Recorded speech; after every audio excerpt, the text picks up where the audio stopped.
नमस्कार. संवाद लाईव्ह टीव्हीमध्ये आपलं स्वागत. राज्यातील महत्त्वाच्या बातम्यांचा जलद आढावा घेऊयात संवाद सुपरफास्ट. नाशिक जिल्ह्यातील मालेगाव इथं नाशिक ग्रामीण पोलीस दल आणि मालेगाव शहर शांतता समितीतर्फे मॅरेथॉन पर्व दुसरे काल रविवारी आयोजित करण्यात आलं होतं. ग्रामीण पोलीस अधीक्षक संजय दराडे यांच्या संकल्पनेतून आणि अप्पर पोलीस अधीक्षक नीलोत्पल यांच्या देखरेखीखाली विविध 3 गटातील हजारो जण रविवारी सकाळी या मॅरेथॉनमध्ये सामील झाले होते. मालेगाव शहरातील विविध शासकीय स्वयंसेवी संस्था यांनी उत्स्फूर्तपणे प्रतिसाद देत राष्ट्रीय एकात्मता, आरोग्य आणि तंदुरुस्तीचा संदेश यावेळी दिला आहे. सांगलीमध्ये एसटी स्टँड जवळ झुलेलाल चौकात काल जुगार अड्ड्यावर पोलिसांनी छापा टाकलाय. यावेळी पोलिसांच्या भीतीने एका जुगारानं चक्क इमारतीवरून खाली उडी मारली. मोहन वसंत घाडगे असं त्या जुगाराचं नाव आहे. पोलिसांच्या अचानक छापामुळे परिसरात मोठा गोंधळ उडाला. याचवेळी मोहन घाडगे यानं पहिल्या मजल्यावरून उडी मारली. रुग्णवाहिका बोलवून त्याला तात्काळ उपचारासाठी रुग्णालयात दाखल करण्यात आलंय. दरम्यान या कारवाईत पोलिसांनी 25 जणांना ताब्यात घेतलंय. येरवडा पोलीस ठाण्याच्या हद्दीत काल एकावर वार करून गोळ्या झाडून खून करण्यात आल्याची घटना घडली आहे. काल सायंकाळी 6:30ला गोल्फ क्लब ते आंबेडकर चौक दरम्यान हा प्रकार घडलाय. संदीप सुभाष देवकर असं खून झालेल्या इसमाचं नाव आहे. अज्ञात व्यक्तीने धारदार शस्त्रानं वार करत गोळी झाडून संदीप देवकरची हत्या केली आहे. याबाबत परिसरातील सीसीटीव्ही फुटेजच्या सहाय्यानं पोलिसांचा तपास सुरू आहे. आता एक धक्कादायक बातमी औरंगाबादमधून समोर येते. औरंगाबाद येथील सिडको परिसरात एका 4 वर्षाच्या चिमुरडीवर बलात्कार झालाय. केजीमध्ये शिकणाऱ्या 4 वर्षाच्या चिमुरडीसोबत शुक्रवारी ही किळसवाणी घटना घडली. पीडित मुलगी शाळेतून घरी आल्यानंतर दुपारी जेवण करून झोपी गेली.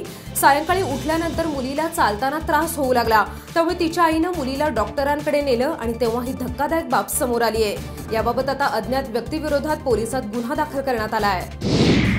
महाराष्ट्र राज्य परिवहन महामंडळाची शिवशाही बस आणि दुर्घटना हे जणू समीकरणच बनलंय. पिंपरी चिंचवडमध्ये पुन्हा एकदा याचा प्रत्यय पाहायला मिळाला. अचानक सकाळी 7च्या सुमारास कासारवाडीजवळ शिवशाही बसनं पेट घेतला. सुदैवाची बाब म्हणजे या बसमध्ये प्रवासी नसल्यानं मोठा अनर्थ टळलाय. त्यामुळे कोणतीही जीवितहानी झाली नाही. मात्र अद्याप शिवशाही बसला आग का लागली याचं कारण स्पष्ट झालं नाही. खाजगीकरणाला विरोध, किमान वेतन आणि सामाजिक सुरक्षा अशा अनेक मागण्यांसाठी ऑल इंडिया ट्रेड युनियन काँग्रेसतर्फे कामगारांनी संप पुकारलाय. 8 आणि 9 जानेवारीला देशभर संप असणार आहे. यामध्ये विविध क्षेत्रातील कर्मचाऱ्यांसोबत बँक आणि पोस्टमधील कर्मचाऱ्यांनीही सहभाग घेतलाय. त्यामुळे येत्या 2 दिवसात ग्राहकांची गैरसोय होऊ शकते. या संपामध्ये देशभरातील लाखो कर्मचारी सहभाग घेणार असल्याची माहिती आहे. आगामी लोकसभा विधानसभेसाठी शिरूरमध्ये बरीच राजकीय खलबतं घडताना पाहायला मिळत आहेत. नेमकं कोण समोरासमोर उभे ठाकणार याचं गणित सर्वच पक्ष जुळवतायत.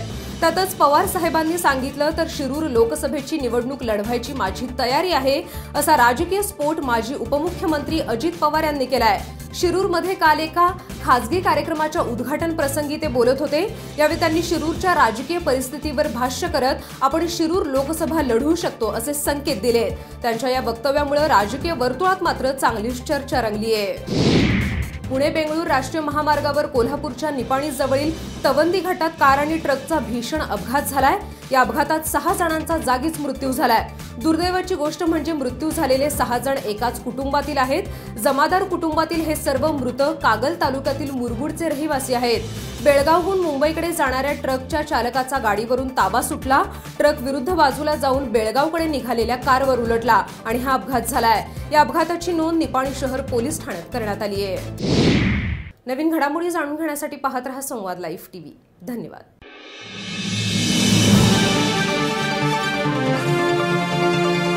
संवाद लाईव्ह टीव्ही, आपला विश्वास, आपलं चॅनल.